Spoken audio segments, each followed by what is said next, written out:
কিরে কান্ত, কোথায় গেলি রে বাবা? দেখো কাণ্ড পাগল ছেলের।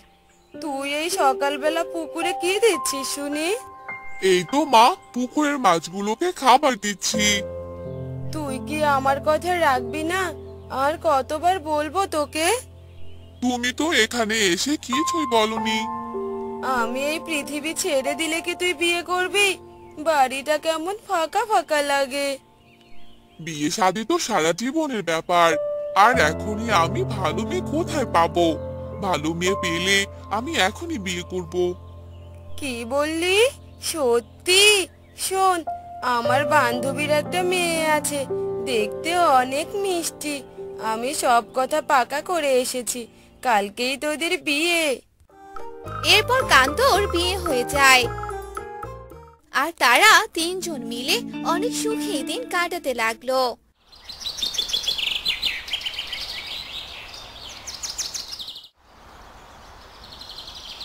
একদিন বৌমা, কোথায় গেলে তুমি? এদিকে একবার শুনে যাও তো। হ্যাঁ মা, বলুন। আজ একটু চিংড়ি টক রান্না করো তো। আমার কান্ত যে অনেক পছন্দ করে, ছেলেটা খুব খুশি হবে। চিংড়ি টক? এই চিংড়ি তো আমার অনেক পছন্দের। আমি এক্ষুনি যাচ্ছি মা। কান্তর বউ চলে যায় আর রান্নাঘরে রান্না করতে থাকে। আর একটু পর রান্না শেষ হয়ে যায়। কই তোমরা, ঘরে এসো, রান্না যে হয়ে গেছে। সবাই চলে আসে আর কান্তের বউ তাদের খাবার দিতে থাকে। আর তখনই বাহির থেকে কে যেন ডাকতে থাকে। বাড়িতে কেউ আছো? আমি যে অনেক অসহায়। বৌমা, দেখো তো বাহিরে, মনে হচ্ছে কেউ এসেছে। না করো না কিন্তু, কি চাই দিয়ে দিও। এই বুড়ির জ্বালায় শান্তি করে খেতেও পারলাম না। এই বুড়ির এখানে কি চাই? এভাবে ডাকাডাকি করছে কেন? মারে, আমার যে খুব ক্ষুধা পেয়েছে, আমাকে কিছু খেতে দিবি মা? আমার খাবার নষ্ট পছন্দের, দে না, দে না একটু খেতে। এই বুড়ি, যাও তো এখান থেকে। একদম বেশি কথা বলবে না। কোথা থেকে যে আসে এরা, যত সব। আমি চলে যাচ্ছি, কিন্তু আশীর্বাদ করছি তোর এই চিংড়ি খাওয়ার আশ কখনো জানি না মেটে।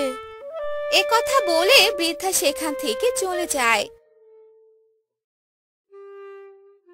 আর কান্তর বউ ঘরে চলে আসে।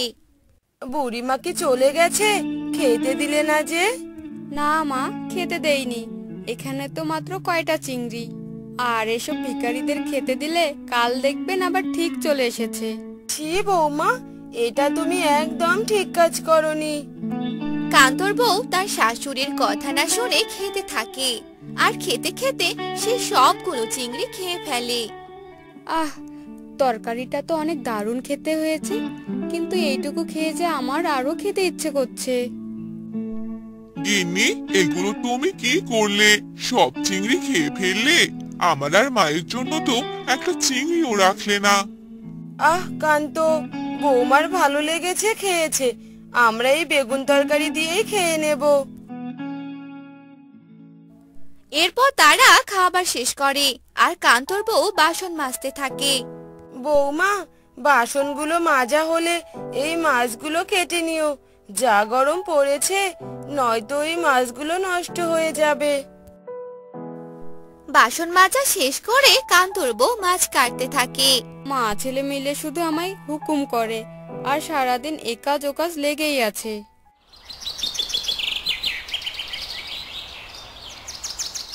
শোনো না, এসব মাছ খেতে আমার একদম ভালো লাগে না। আমার শুধু চিংড়ি মাছ খেতে ইচ্ছে করে। ও, এই কথা। আচ্ছা, তোমাকে কাল অনেকগুলো চিংড়ি এনে দেব।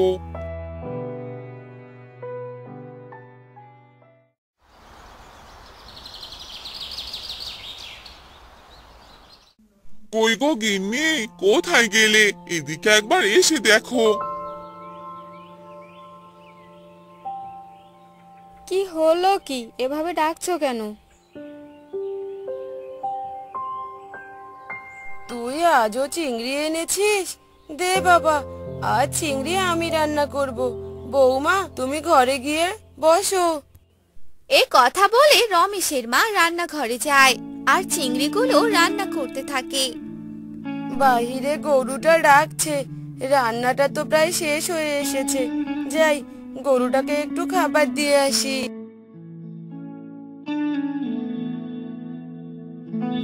আহ, রান্নাঘর থেকে কি সুন্দর গন্ধ আসছে, মনে হচ্ছে রান্নাটা হয়ে গেছে। যাই দেখে আসি। কান্তর বউ রান্নাঘরে আসে আর চুপি চুপি সব চিংড়ি মাছ খেয়ে পালিয়ে যায়। একটু পর কান্তর মা রান্নাঘরে আসে। হায় হায়, এ কি সর্বনাশ হলো আমার! এখনই তো চুলোর উপরে রেখে গেলাম তরকারি, অতগুলো চিংড়ি কে খেলো? এবার কি করব?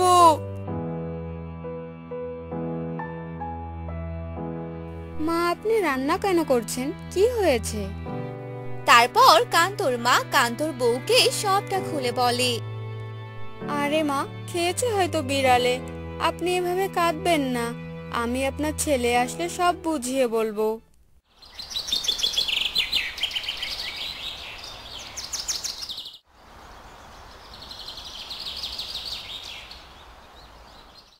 না, আর পারছি না, এই চিংড়ির গন্ধে যে আমি পাগল হয়ে যাচ্ছি।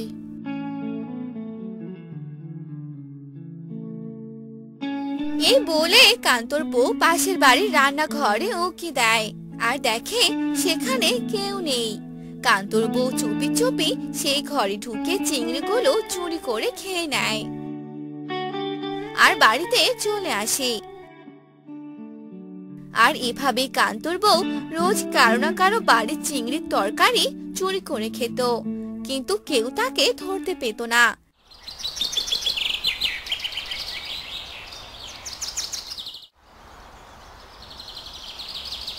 একদিন উফ, আজও উনি বাড়িতে চিংড়ি রান্না করেছে। যাই দেখি আজও চুরি করে খেতে পারি কিনা। এরপর কান্তর বউ পাশের বাড়িতে যায় আর রান্নাঘরে গিয়ে সব চিংড়ি মাছ খেয়ে নেয় আর জানালা দিয়ে এসব দেখে ফেলে কান্তর মা। হায় হায় ভগবান, এ আমি কি দেখলাম! নিজের চোখকে যে বিশ্বাস করতে পারছি না। বৌমাই তাহলে গ্রামের এসব ঘটিয়ে বেড়াচ্ছে। কান্তকে জানাতে হচ্ছে ব্যাপারটা।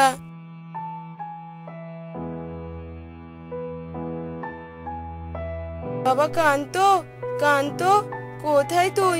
তাড়াতাড়ি এদিকে আয়, সর্বনেশে কাণ্ড ঘটে গেছে যে।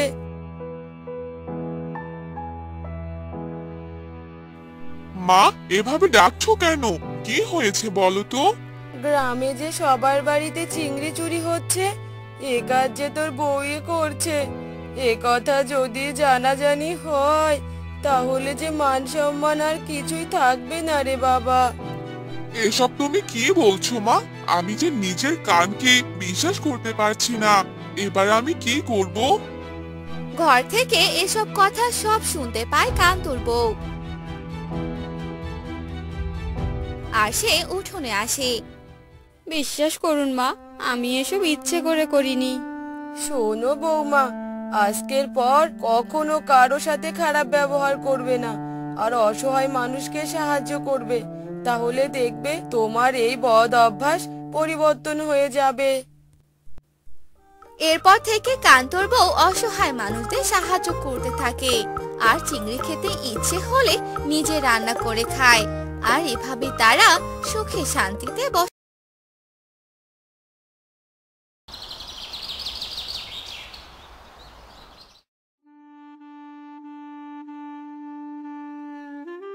না, পিপাসায় যে বুকের ছাতি ফেটে যাবে এবার।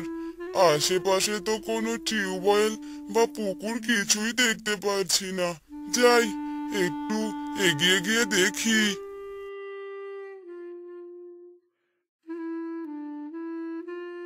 উফ, ওই তো একটা পুকুর দেখতে পাচ্ছি। কি যে ভালো লাগছে! যাই, একটু হাতে মুখে পানি দিয়ে আসি।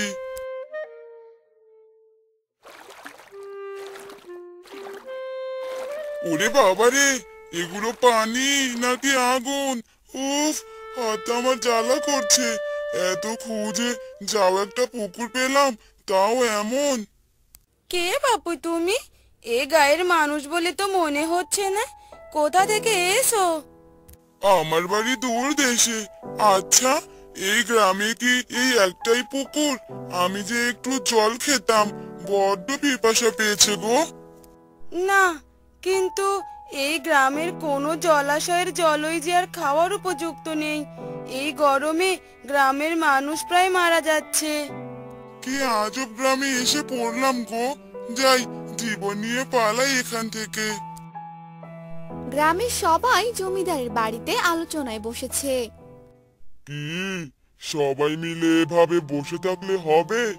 এই গরমে জীবন যে আর চলছে না। এই গরমে যদি একটু ঠান্ডা জল সবার কাছে পৌঁছে দেওয়া যেত, তাহলে মন্দ হতো না। আমার এই 85 বছর বয়সে এমন কাণ্ড কখনো দেখিনি। ভগবান কোন পাপের শাস্তি দিচ্ছেন কে জানে। মাস্টার মশাই, আপনি তো জ্ঞানী মানুষ, আপনি কিছু বলুন, একটা উপায় বলুন। আমার মস্তিষ্কে এই ব্যাপারে কোনো বুদ্ধির আগাগোড়াই দেখতে পাচ্ছি না, তবে একটা উপায় মাথায় এসেছে। বলে ফেলুন মাস্টার মশাই। আমরা যদি বরফ আনি আর তা যদি গ্রামের লোকদের কাছে পৌঁছে দেই, তাহলে কেমন হয়? অতি উত্তম প্রস্তাব। আমি এই প্রস্তাবকে অতি উত্তম প্রস্তাব বলে মানতে পারলাম না জমিদার মশাই। কেন হরিহর কাকা, এতে সমস্যা কোথায়? এই গরমে বরফ 2-3 ঘন্টা রেখে ঠান্ডা পানি খেতে পারবে, তারপরে কি করবে? এতে বেগ পোহাতে হবে অনেক, কিন্তু সে তুলনায় লাভ হবে না। কথায় আছে না, খাজনার চেয়ে বাজনা বেশি। ব্যাপারটা তেমন হবে। তাহলে আর কি, আজ এ পর্যন্তই। সবাই ভেবে চিনতে কালকে আবার আসবেন। এরপর সবাই যে যার বাড়িতে চলে যায়। কি ব্যাপার গিন্নি, ঘরে ফ্যান থাকতে বারান্দায় বসে হাত পাকা নাড়ছো কেন? আর বলো না, ফ্যানটা ঘুরতে ঘুরতে হঠাৎ বন্ধ হয়ে গেল।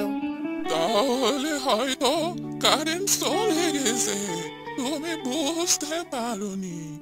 ঘরে গিয়ে দেখো কারেন্ট ঠিকই আছে, কিন্তু তোমার ফ্যান মহাশয় ঘোরে না। আচ্ছা হয়েছে, আমি তাহলে মিস্ত্রিকে একবার নিয়ে আসি। এরপর হরিহর বাজারে যায় আর একজন মিস্ত্রিকে বাড়িতে নিয়ে আসে। মিস্ত্রি অনেকক্ষণ পর ফ্যান ঠিক করে আর বকশিশ নিয়ে সেখান থেকে চলে যায়।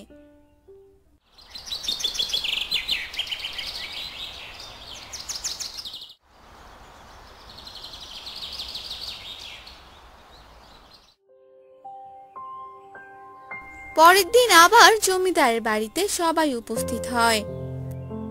এবার বলুন, কেউ কোনো সমাধান বের করতে পারলেন? আমাদের গ্রামে যে বড় পুকুরটি রয়েছে, তার উপর ছাউনি দিয়ে যদি অনেক বরফ এনে রাখা যায়, তাহলে ওই পুকুরের পানি ঠান্ডা হবে আর গ্রামের সবাই সেখান থেকে ঠান্ডা জল নিতে পারবে। হরিহর কাকা, এ নিয়ে আপনার কোনো মতামত আছে? না, এ নিয়ে কোনো মত নেই। এভাবে বসে না থেকে কিন্তু একটা করা ভালো। যদি একটা ব্যবস্থা হয়। তাহলে তোমরা তিনজন যাও বরফ আনতে, আর আমরা এদিকে পুকুরে ছাউনি দেওয়ার ব্যবস্থা করছি। এরপর তারা পুকুরে ছাউনি দেয় আর বরফের জন্য অপেক্ষা করতে থাকে। আর একটু পর মাস্টার বরফের গাড়ি নিয়ে আসে আর সব বরফ পুকুরে দেয়। বরফ পুকুরে দেওয়ার সাথে সাথে সব পানি হয়ে যায়। যা, এতে তো কোনো কিছুই হলো না। পানি তো যেমন গরম ছিল তেমনই আছে। মাস্টার, তোমার এই বুদ্ধিও কাজে আসলো না গো। জমিদার মশাই, আমরা যদি বড় বানানোর একটা মেশিন এনে এই পুকুরে সেট করি তাহলে গ্রামের মানুষের একটু উপকার হবে, কিন্তু এতে খরচ পড়বে অনেক। আপনি খরচ নিয়ে ভাববেন না, যত টাকা লাগে আমি দেব, আপনি ব্যবস্থা করুন। এই কাজ করতে কিছুদিন সময় লাগবে জমিদার মশাই। কেন কেন এত সময় লাগবে কেন? অনেক বড় মেশিন তো, আবার সেট করার অনেক ঝামেলা। আপনি যদি চান তাহলে পুকুরের সব পানি বরফ করে রাখতে পারবেন। আচ্ছা, তাহলে আজ থেকেই সবাই কাজে লেগে পড়ুন।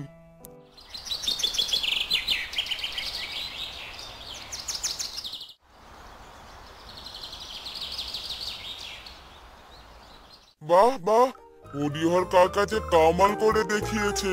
সবাই এখন এই পুকুর থেকে বরফ নিয়ে যাবে আর তা জলের সাথে মিশিয়ে ঠান্ডা জল পান করতে পারবে। জমিদার মশাই, আপনি এক গ্লাস খেয়ে আমাদের ধন্য করুন। আমি একা কেন খাবো? এই সিপাহী, সবাইকে ওই বরফ পুকুর থেকে বরফ তুলে জলের সাথে মিশিয়ে দাও তো। এরপর সবাই সেই ঠান্ডা পানি পান করে। আহ, কলিজা আমার জুড়িয়ে গেল, কি যে ভালো লাগছে। এখন থেকে গরমে আর কেউ হাঁসফাঁস করবে না। সিপাহী, আজ ওই গ্রামে ঢেড়া পিটিয়ে সবাইকে এ খবর জানিয়ে দাও। এরপর সিপাহী সেই খবর পুরো গ্রামে ছড়িয়ে।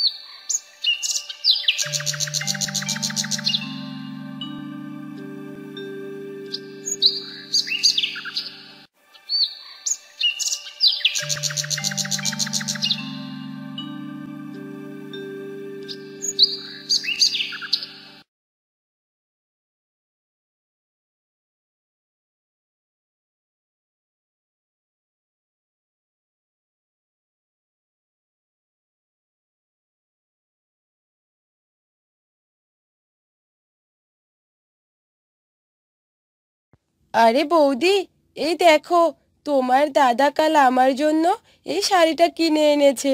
শাড়িটা অনেক সুন্দর, তাই না বৌদি?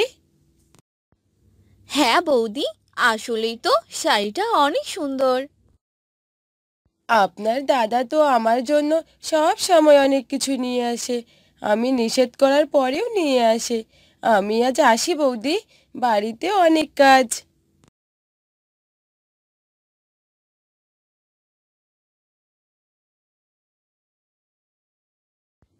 একা একা আসবে, অনেক কথা শোনাবে আর একাই চলে যাবে।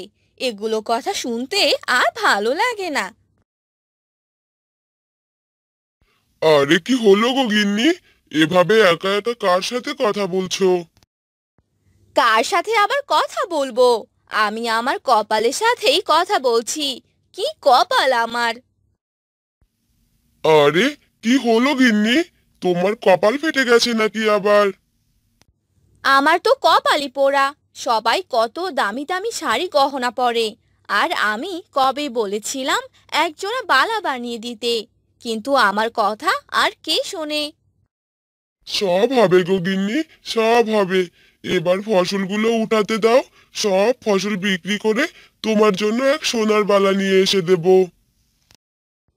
এটা কি আর নতুন কথা নাকি? এ কথা তুমি আমায় রোজ শোনাও। অপেক্ষা করো গিন্নি, অপেক্ষার ফল যে মিষ্টি হয়। হয়েছে, থাক, আর কিছু বলতে হবে না। 1 মাসের সময় দিলাম, এর মধ্যে যেন আমার বালা পাই। এ কথা বলে গোপালের স্ত্রী চলে গেল। এভাবেই অনেকদিন যেতে লাগলো। গোপাল কৃষি কাজ করত, আর এভাবে তাদের সংসার চলতো। হ্যাঁ গো, আমি বলি কি, আমাদের বাড়ির সামনে তো অনেক জায়গা আছে, তুমি বরং সেখানে কিছু সবজি বাগান করো। সবজির বাগান করে কি আর হবে? আর বাগানে কি সবজি চাষ করব? সবজির বাগান করলে আমাদের তো লাভ হবে, আমাদের আর বাজার থেকে সবজি কিনতে হবে না, বাড়িতেই টাটকা সবজি পাবো। তা তুমি ঠিকই বলেছ। আচ্ছা, আমি বরং কালকে কিছু লাউয়ের বীজ এনে দেব, তুমি সেগুলো রোপণ করে দিও। পরদিন সকালবেলা রমেশ বাজার থেকে কিছু লাউয়ের বীজ এনে দিল, আর রমেশের স্ত্রী সেগুলো রোপণ করে দিল। হ্যাঁ গো, দেখবে এবার আমরা বাড়ির টাটকা সবজি খেতে পারবো। ঠিক আছে, তুমি তাহলে গাছগুলোর ভালোভাবে খেয়াল রেখো, যেন ছাগলে না খেয়ে ফেলে। আমি চারিদিকে ঘেরা দেওয়ার ব্যবস্থা করছি, তাহলে আর ছাগলে খেতে পারবে না। তাহলে আর চিন্তা কিসের, আমি বাজারে গেলাম। এরপর রমেশ বাজারে চলে যায়, আর সেই গাছে অনেক লাউ ধরে। ওই দেখো, পাশের বাসার বৌদিরা লাউয়ের গাছ লাগিয়েছে, আর দেখো কতগুলো লাউ ধরেছে। আর তুমি কি করো শুনি? হ্যাঁ, শুধু পারো জমির কাজটুকুই করতে। আমি তো তবুও কাজ করি, আর তুমি তুমি কি করো শুনি? বাড়িতে সারাদিন শুয়ে বসে থাকো, কোনো কাজ করো না। তুমি আমাকে এসব গাছ লাগানোর কথা বললে আমিও করতাম। হ্যাঁ, এখন সব দোষ আমার। এবার তাহলে আমার কথা শোনো, তুমি ওদের লাউ গাছের লাউ চুরি করে নিয়ে আসবে। কি? চুরি করবো মানে? কিসব বলছো তুমি? তুমি কি আমাকে চোর বানিয়ে দিচ্ছ নাকি? হ্যাঁ, দরকার পড়লে চোর হবে। তুমি পাশের বাড়ি থেকে ওগুলো লাউ চুরি করে আনবে, তারপর সেগুলো বিক্রি করবে। না না, আমি এ কাজ করতে পারবো না। যদি একবার ধরা পড়ি তাহলে কি হবে বলো তো? মান সম্মান সব শেষ হয়ে যাবে। এমন ভাবে চুরি করবে যাতে কেউ কিছু বুঝতে না পারে, বুঝলে তুমি? আচ্ছা ঠিক আছে। এরপর রাতের বেলা গোপাল পাশের বাড়ির লাউ গাছের কাছে যায়, আর এক এক করে সবগুলো লাউ কেটে ঝুড়িতে রাখে, আর চুপি চুপি বাড়িতে আসে।